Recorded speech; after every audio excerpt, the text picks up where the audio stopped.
Telugu audio book ఛానల్కు స్వాగతం. అమరావతి కథలు. సత్యం శంకరమంచి. అంపకం. శివయ్య తన ఒక్కగానొక్క కూతురు సీతని అత్తవారింటికి పంపుతున్నాడు.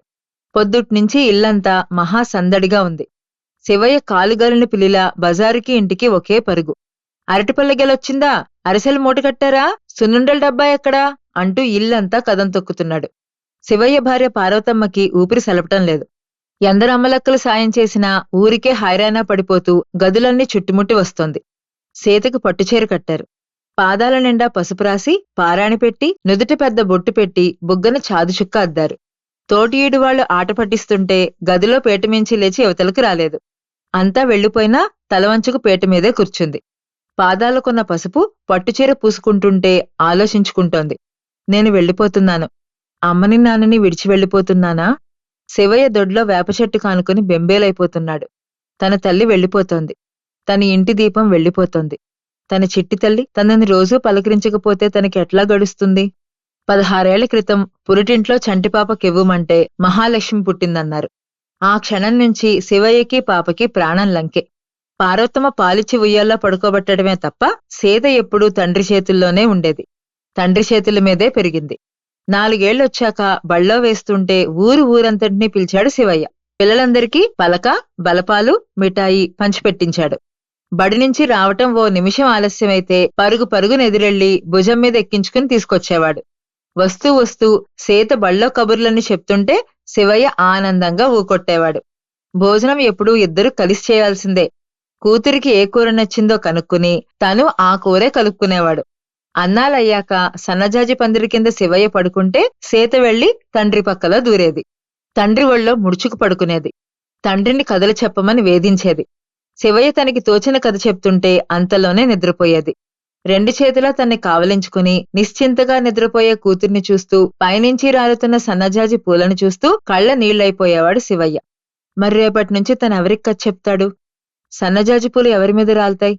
తెల్లవారు నిద్రలేస్తూనే అమ్మా అని కూతుర్ని పిలిచేవాడు. తన తల్లి ముఖం చూసుకుని ఆ పైన లోకం ముఖం చూసేవాడు. స్నానం చేసి దేవుడికి పూజ చేసుకుని కూతురికి ముందు హారతి కళ్ళకద్ది ఆ పైన తనద్దుకునేవాడు. తనిప్పుడు పొద్దున్నే లేవగానే ఎవరిని పిలవాలి? తన పూజకి పూలు కర్పూరం ఎవరందిస్తారు? సీత పెద్దదై సంబంధం కుదిరి పెళ్లి ముహూర్తం నిశ్చయమైనప్పుడు తన బతుకులో జరిగే ఒక శుభకార్యం ఘనంగా జరుగుతున్నప్పుడు అల్లుడికి కాళ్లు కడిగి కన్యాదానం చేస్తుంటే తన బతుకంతా దారపోస్తున్నట్లు అనిపించింది శివయ్యకి. వరండాలో ఎవరో అరుస్తున్నారు. బళ్ళొచ్చా, ఇంకా ఆలస్యం ఏమిటి అని. శివయ్య లేచి ఇంట్లోకొచ్చాడు. బళ్లలో సామాన్లు సర్దుతున్నారు. తన ఇంటినెవరో దోచుకుపోతున్నట్టుంది శివయ్యకు. ఒక్కొక్కరే బళ్ళెక్కుతున్నారు. శివయ్య ఏర్పాట్లేవీ చూడ్డం లేదు. గదులన్నీ పిచ్చిగా తిరుగుతున్నాడు. ఒక మూలగా పార్వతమ్మ కళ్ళొత్తుకుంటోంది. ఆవిడికి తిరిగే ఓపిక కూడా లేదు. ప్రయాణమైన సీత అందరికంటే ఆఖరినొచ్చింది. పట్టుచీర, నగలు, మెళ్ళో గంధం, కాళ్లకు పసుపు, నడుముకు వడ్డాణం. తండ్రి పాదాలకు వంగి నమస్కరించింది. పాదాలు పట్టుకు వదల్లేదు. శివయ్య కూలబడిపోయాడు. సీత కళ్ళల్లోకి చూశాడు. నా గుండె, నా ప్రాణం, నా నెత్తురు, నా 2 కళ్ళు నువ్వేనమ్మా. వెళ్ళిపోతున్నావా తల్లి? నోట మాట రావటం లేదు. కన్నీటి పొరల్లో సీత కనిపించటం లేదు. ఏంటట్లా ఇదైపోతావ్? లోకంలో నువ్వే కూతుర్ని కన్నావా? ఇది సహజం, లే అంటూ ఎవరో లేవదీశారు. ఇద్దరూ విడిపోయారు. శివయ్య కళ్ళు తుడుచుకుని లేని దర్పం తెచ్చుకుని ఉత్తరీయం భుజాలకిరుపక్కలా వేసుకుని బళ్ల వెనక నడవసాగాడు. మధ్యలో జ్వాలమ్మ గుడి దగ్గర ఆపించి కూతుర్ని తీసుకెళ్లి తల్లికి మొక్కించి, తల్లి, నాకు కూతుర్నిచ్చి ఇలా అన్యాయం చేస్తావా అన్నాడు. ఊరు దాటింది. ఆగిపోమ్మన్నా వినకుండా శివయ్య బళ్ల వెనకాలే వస్తున్నాడు. ఒకచోట బండి ఆపించి అల్లుణ్ణి దింపి పక్కకు తీసుకెళ్లి 2 చేతులు పట్టుకుని అన్నాడు. అయ్యా, నా తల్లిని పువ్వుల్లో పెట్టి పెంచాను. నా గుండెలో పెట్టుకుని సాక్కున్నాను.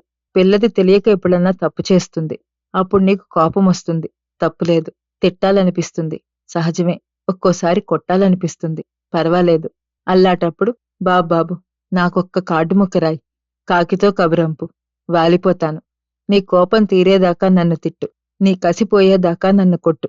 బాబాబు, తమలపాకులాంటిదయ్యా నా తల్లి అంటూ బావురుమన్నాడు. ఆ మాటలకి అల్లుడికి కళ్ళ నీళ్లు తిరిగి ఏమీ చెప్పలేకపోయాడు. చుట్టూ ఉన్నవాళ్లు ఛ ఊరుకో విడ్డూరం అని సర్ది బళ్ళని పంపించేశారు. పొద్దుపోయి కాళ్ళిచ్చుకుంటూ ఇంటికొస్తే పార్వతమ్మ స్తంభాన్ని కానుకొని కూర్చునుంది. ఇల్లంతా బోసిపోయి ఉంది. మనసంతా ఖాళీగా ఉంది. ఎవరూ మాట్లాడుకోలేదు. అన్నం వడ్డిస్తే ముట్టలేదు శివయ్య. పార్వతమ్మ అంది. మా అయ్య నన్ను ఇంటికి పంపించినప్పుడు ఈ బాధపడలేదా? నువ్వు నన్ను సల్లగా చూసుకోలేదా? అట్టాగే నీ కూతుర్ని చూసుకుంటాడు అల్లుడు. శివయ్య కళ్ళల్లో ధైర్యం. అదో అది నీ కూతురికి ఇష్టమైన కూర కలుపు అంది పార్వతమ్మ. ఆ మాట వినగానే గబగబా ఆ కూర కలిపాడు శివయ్య. కానీ ముద్ద నోటికెక్కదే. మా ఛానల్ గనక మీకు నచ్చినట్లయితే లైక్ చేయండి, షేర్ చేయండి, సబ్స్క్రైబ్ చేయండి.